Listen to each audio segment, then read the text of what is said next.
De toute façon c'est nul, il n'y a pas de Pokémon ici. Bonjour tout le monde, j'espère que vous allez bien et que vous profitez bien de l'été. Aujourd'hui je vous retrouve pour vous parler en fait de vos derniers coups de cœur. Vous m'aviez recommandé en effet une série de livres pour mon challenge, les livres de la tentation, que j'ai un peu laissé de côté actuellement. Mais je compte bien le reprendre tôt ou tard, on va dire qu'il se fera pas vraiment que sur l'année 2016 pour le coup. Par conséquent, je vous fais découvrir des livres assez divers, hein, qui viennent un peu de tout horizon. C'est des lecteurs qui vous les ont proposés et je suis vraiment contente parce que j'ai une très grande liste.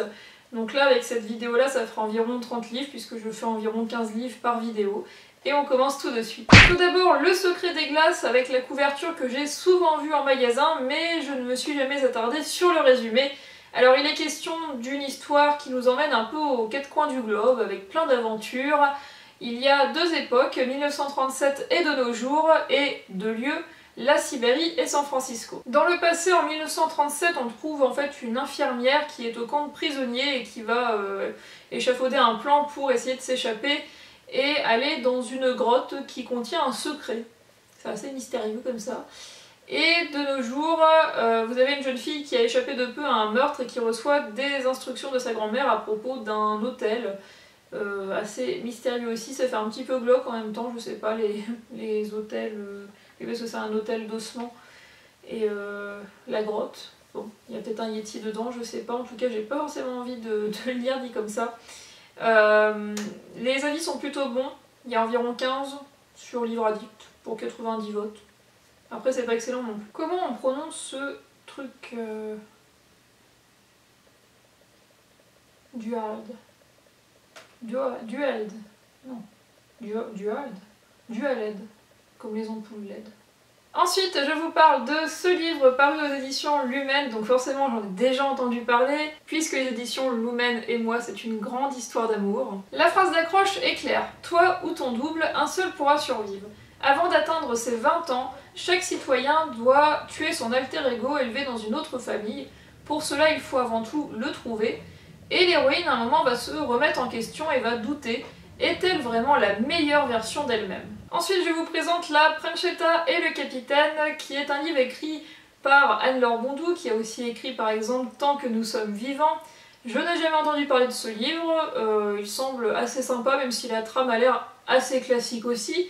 Il est question d'une princesse de 15 ans qui ne veut pas se marier, qui va s'échapper et affronter de nombreuses épreuves. Une autre personne m'a proposé Les Ferrailleurs, tome 1, Le Château, qui est tout à fait mon style de lecture avec un peu de fantastique, d'obscur et de mystère.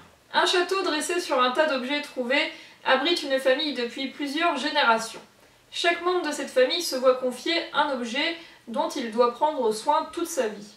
Le héros a en plus une certaine particularité, c'est qu'il entend des voix, les voix des objets qui ne cessent de répéter des noms mystérieux. Je vous présente ensuite Pour un jour avec toi qui pose la question suivante: peut-on tomber amoureux en une seule journée? En effet, il est question d'une femme qui rencontre un homme, je crois que c'est un acteur, qu'elle suit à Paris, tout se passe bien durant une soirée, et le lendemain quand elle se réveille, il a disparu. C'est son premier chagrin d'amour. Quand je vois le résumé, je me dis que c'est pas forcément mon style de lecture, j'ai l'impression qu'on connaît déjà la moitié de l'histoire. Donc si vous l'avez lu, il faut vraiment me convaincre davantage parce que pour le moment ça ne m'attire pas plus que ça. Une autre personne m'a conseillé Outlander. Alors là, quand j'entends ce mot, je suis un peu, vous voyez, comme la nana dans la pub avec ses chaussures là, qui viennent de Sarenza, quand elle ouvre sa boîte de chaussures. Enfin bon, non, je ne vais pas faire le petit cri, non. Je suis vraiment une grande fan de cette romance historique, j'ai lu... De toi, je suis en train de parler. J'ai lu les deux premiers tomes et la série, j'ai presque fini les deux premières saisons, je crois qu'il me manque un épisode ou deux. Mais c'est vraiment une série géniale qui donne envie de visiter l'Écosse, ça c'est sûr et certain. Ensuite vous avez Carry On qui n'est pas encore paru en français je crois, ou alors je me suis complètement trompée et j'ai pas perçu le titre français. Vous me corrigerez si c'est le cas. Pour ma part j'ai déjà lu deux livres de Rainbow Rowell, Un fil et Fangirl, que j'ai plutôt bien apprécié mais qui ne m'ont pas non plus laissé de grands souvenirs. C'est l'histoire du mage le plus puissant du monde, Simon Snow. Ah, ce nom me fait drôlement penser à Jon Snow, destiné à sauver les siens.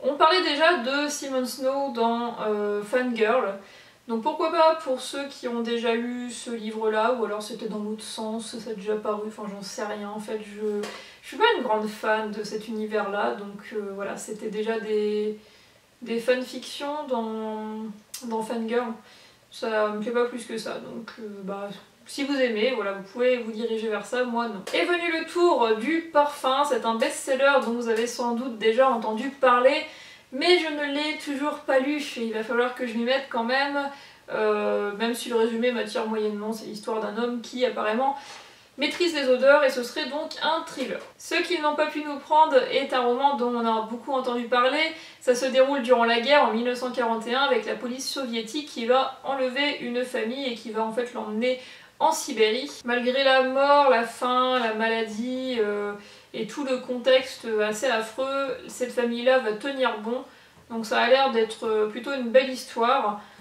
Mais la période et le contexte, vous savez que j'en ai un petit peu marre de tout ce qui est par rapport à la guerre, parce qu'on entend déjà assez parler dans les programmes scolaires, mais j'en lis de temps en temps. Voilà, Le sel de nos larmes, je l'avais beaucoup aimé, je l'ai lu en juin, donc je m'y remettrai peut-être avec celui-ci. Ensuite vous avez Uglies, qui est l'histoire de jeunes filles à 16 ans qui doivent subir en fait une opération chirurgicale pour rejoindre le clan des Pretties, donc des filles jolies si vous voulez, hein, contrairement à Uglies. Et il se pourrait bien que l'héroïne rejoigne le camp des rebelles. La trame comme ça a l'air assez classique, c'est un livre maintenant qui date de quelques années je crois, donc ça ne m'attire pas plus que ça parce que je crains que ça ne me surprenne pas vraiment. On enchaîne avec La Dame de Berlin qui parle d'un héros qui est en fait reporter photographe à Paris et qui va rejoindre l'Allemagne. Nous sommes en 1930 durant la montée du nazisme pour aider un peu sa cousine.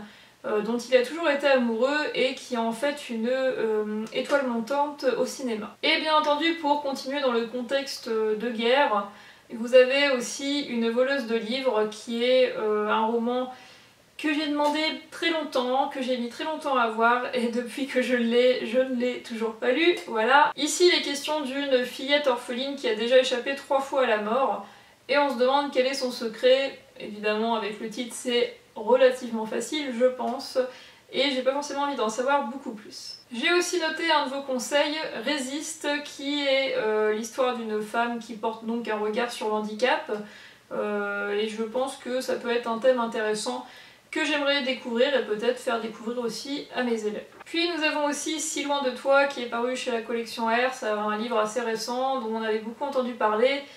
Et puis une fois la sortie, c'était passé un petit peu à la trappe, j'avais l'impression, ou alors je dormais à cette époque-là, c'était peut-être en hiver, j'hibernais. Et il est question de Sophie qui échappe à la mort 2 fois et qui va devoir continuer sa vie mais sans sa meilleure amie qui est décédée.